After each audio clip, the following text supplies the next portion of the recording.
골로새서 2장 6절에서 7절 말씀 가지고 하나님 말씀을 증거하겠습니다. 하나님의 은혜의 제목은 성숙한 신앙으로 초대, 성숙한 신앙으로 초대라는 제목으로 하나님 말씀을 증거하겠습니다.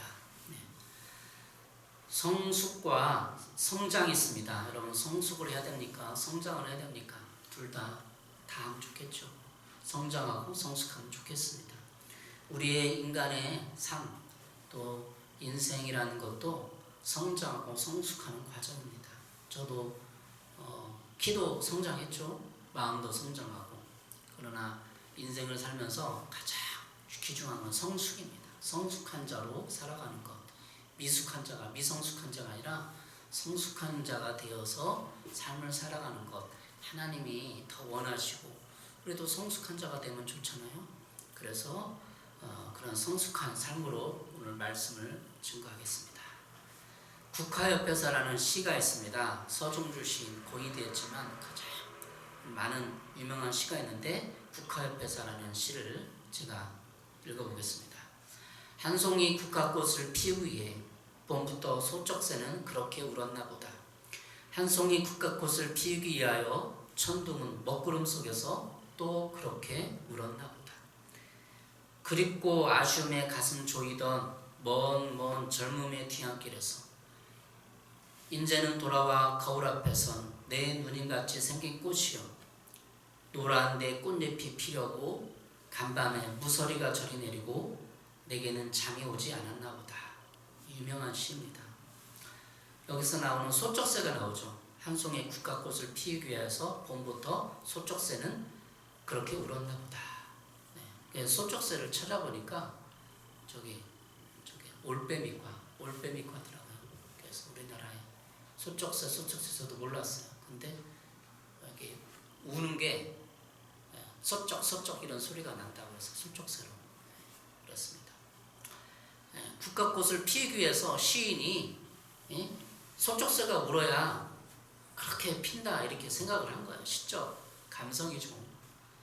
왜 국화꽃하고 소쩍새가 관련이 있나요? 아무런 관련이 없죠.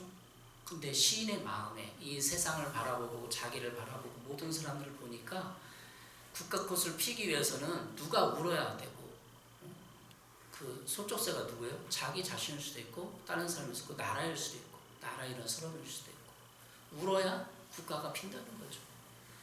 하얀 국가, 파란 국가가 피기 위해서는, 인생의 꽃망울이 피기 위해서는 울어야 한다는 거예요. 성숙하기, 이런 과정을 겪어야 한다는 거죠. 훈련, 고난, 희생, 울음 이런 걸 겪어야만 국화꽃이 핀다는 거예요. 여러분도 저도 마찬가지고. 인생이 쫙 피기, 열매를 피기 위해서는 소쩍새처럼 울어야 된다는 거죠. 그리고 먹구름 속에서 또 그렇게 울었나 보다. 인생의 먹구름이 뭘 상징하죠? 비가 오고 날씨가 좋지 않고 환경이 좋지가 않고 내 마음이 좋지가 않고 국가가 좋지 않고, 그래서 울어야 국화꽃이 핀다는 거예요. 이러한 국화협회서라는 시를 많이 사람들이 인용합니다. 성장과 성숙에 대한.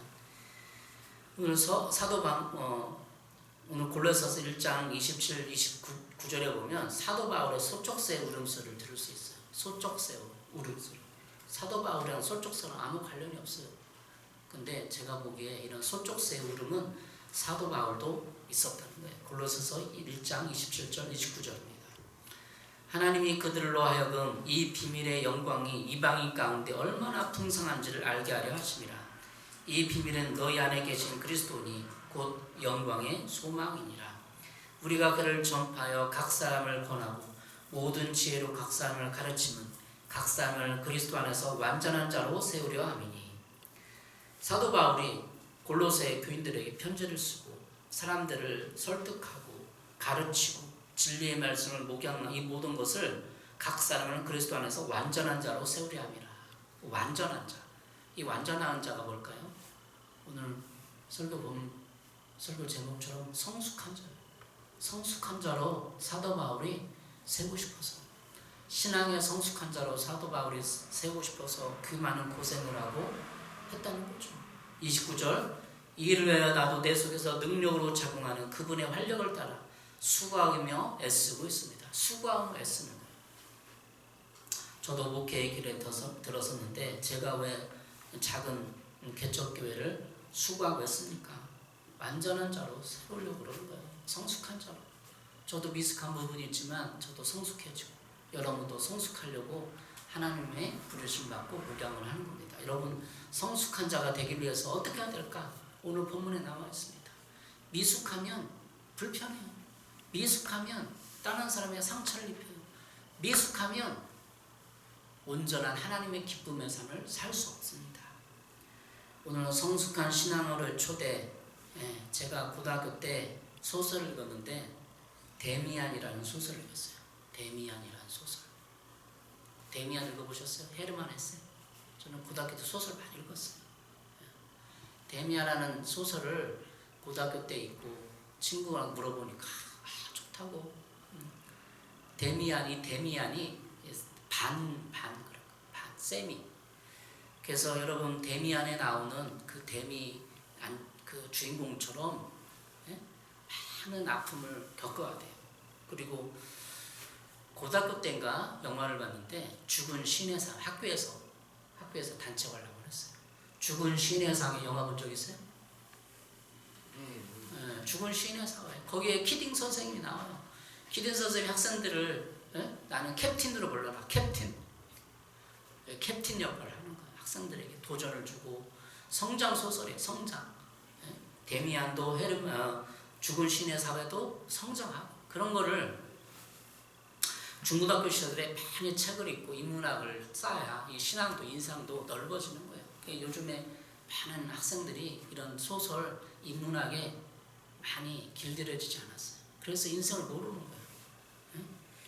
중고등학교 시절에 성장한 기회를 갖지 못한 사람들은 성숙할 기회를 놓쳐버려요. 중고등학교 때 정서와 자신감과 정체성을 많이 그래서 데미안을 읽고 저는 누가 성숙한 사람이 저를 이렇게 상담해 주거나 이끌어 주지 않았어요. 책을 보면서 인생을 깨달았어요. 데미안을 보면서 인생이 확 들어오는 거예요.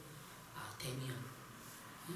그래서 여러분 지금이라도 듣지 않았어요? 데미안 책을 읽어보고 죽은 신의 사회 소설책이거든요. 원래는 영화로 만들었지만 영화도 보고 책도 보고 여러분이 신앙에 성숙하고자 한다면 그런 책을 많이 읽어야 돼요.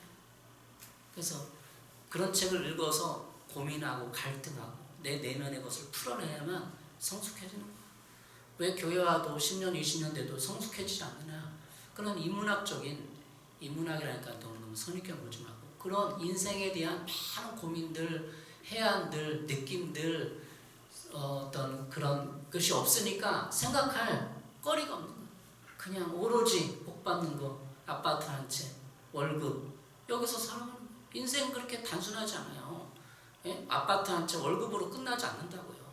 그 많은 내면적인 소쪽새가 우려할 인생의 고민들과 아픔들과 철학적인 내용들이 있어요.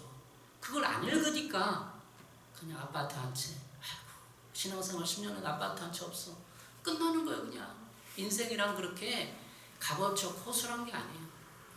거기에는 많은 내용들의 철학적이고 깊고 사색적이고 그런 걸 음미해봐야만 신앙에도 들어오는 거예요. 저는 고등학교 때 진짜 소설 많이 읽었어요.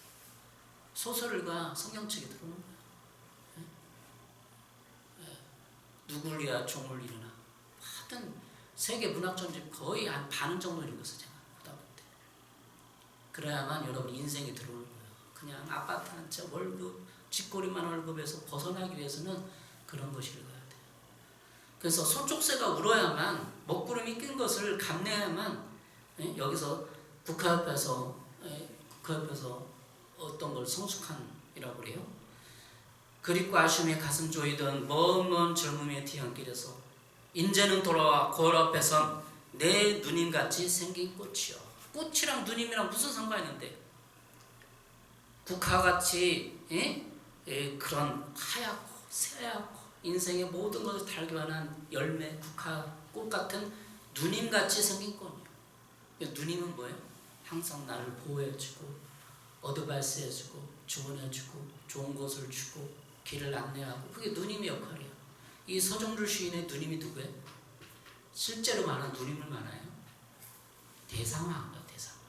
그런 사람 있나요 여러분? 교회 안에? 그게 예수님이에요. 예수님. 누님같이 생긴 꽃이어가 예수님이라고요. 신앙 안에서 예수님을 이렇게 안내하고 누님이니까 형상화가 되는 예수님은 머리가 길잖아요. 여성적인 이미지도 있어요. 예수님.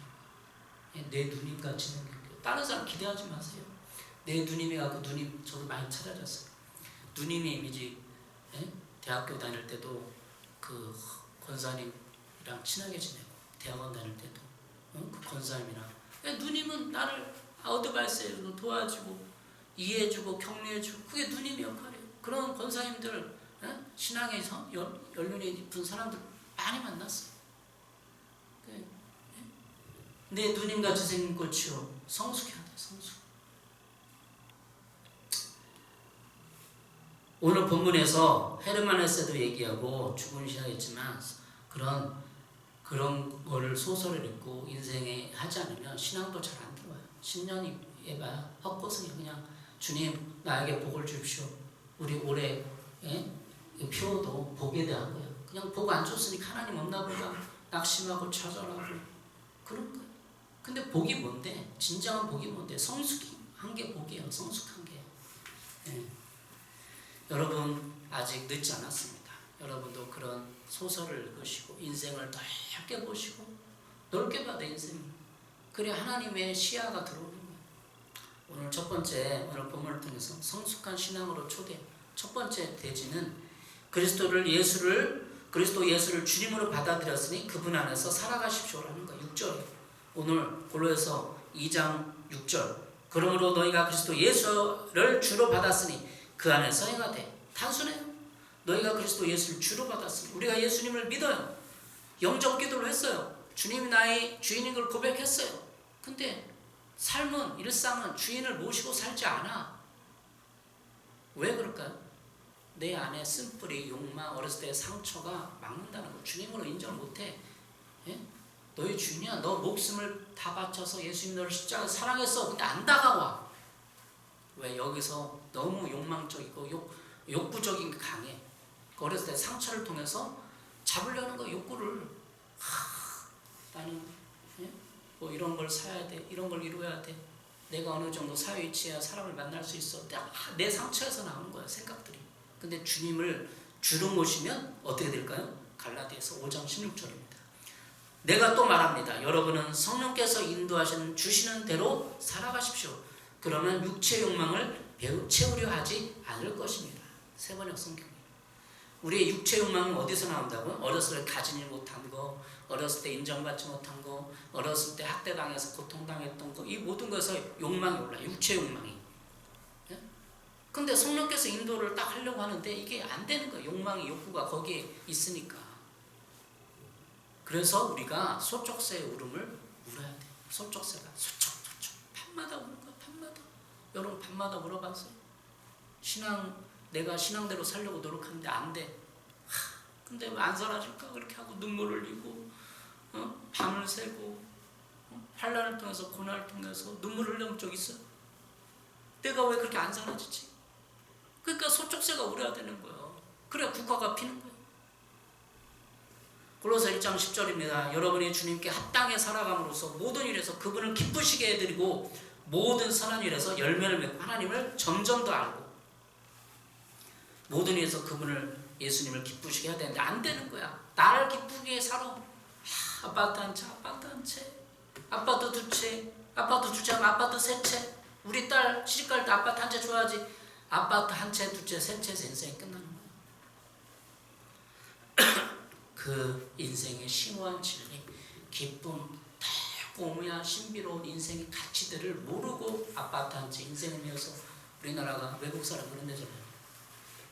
작년 재작년에 월드컵 끝나고 월드컵 감독이 대한민국 돈밖에 모른다. 다 돈이다. 쓴소리하고 갔어요. 3일 만에 다 그 축구협회 이런 관계자들이 돈밖에 모른다는 거. 돈으로 다 생각한다는 거. 프로가 돈이지만 우리 인생이 다 돈이 아니에요. 돈 이외의 가치가 얼마나 심오한 게 많습니까? 지지난주에 디스크 성격 검사를 했어요. 4가지 성격이 나와요. DICS. 저도 성격을 냈어요. 여러분과 같이 나눴잖아요. 여러분의 성격이 그게 성격 형성이 부모가 유전적인 것도 있고 내가 살아온 가장 편한 방법으로 성격 형성됐어요. I, 저는 CS예요. CS가 높아요. 근데 그 성격 검사를 하고 느끼는 건, 뒤돌아보는 것은 내가 왜 I가 낮지? I를 높여야겠다. 그런 생각을 했어요. 예수님이라면 어떤 성격일까? D, I, CS가 가장 이렇게 균형을 잡아갔을 거라는 생각을 해요. 그래서 내가 내 성격만 고수하면 안 되는 그런 생각을 전환을 이루었습니다. 성격이 균형이 일어나야 돼요. 아, 저 사람 왜 저 성격이야? 왜 나랑 안 맞아? 하고 막 지적하고 막 이렇게 하면 안 되는 거예요. 그래서 저도 I 성격을 좀 개발하겠어요. D 성격, 주도적이고 사교적인 성격을 좀 개발을 해야 돼요. 예수님이라면 주도적이었을 것 같아요. 제자들에게 다 가자 하고 멋있게 했을 것 같아요. 그리고 I 성격, 사교적이고 잡담도 하고 막 즐겁고 흥겹게 노는. 저는 옛날에 중학교 그런 생각을 해요. 저 잡담을 하고 이렇게 쓸데없는 농담을 하고 아이고 남자가 이렇게 그런 생각을 했어요. 유교적인 생각이잖아요. 남자가 왜 잡담을 해? 가만히 묵묵하게 자기 일하고 사교적 그런 것보다도 논리적이고 해박한 지식을 해야 남자가 하는 거지. 그런 생각을 가지고 있었어요. 최근에까지 그래서 최근에까지. 근데 남자도 사교적이고 막 잡담하고 막 즐겁게 흥겁게 지내면 좋을 것 같잖아요. 예수님도 그랬을 것 같죠. 제가 말하고자 하는 것은 성격의 균형을 이루어야겠다. 성격의 균형을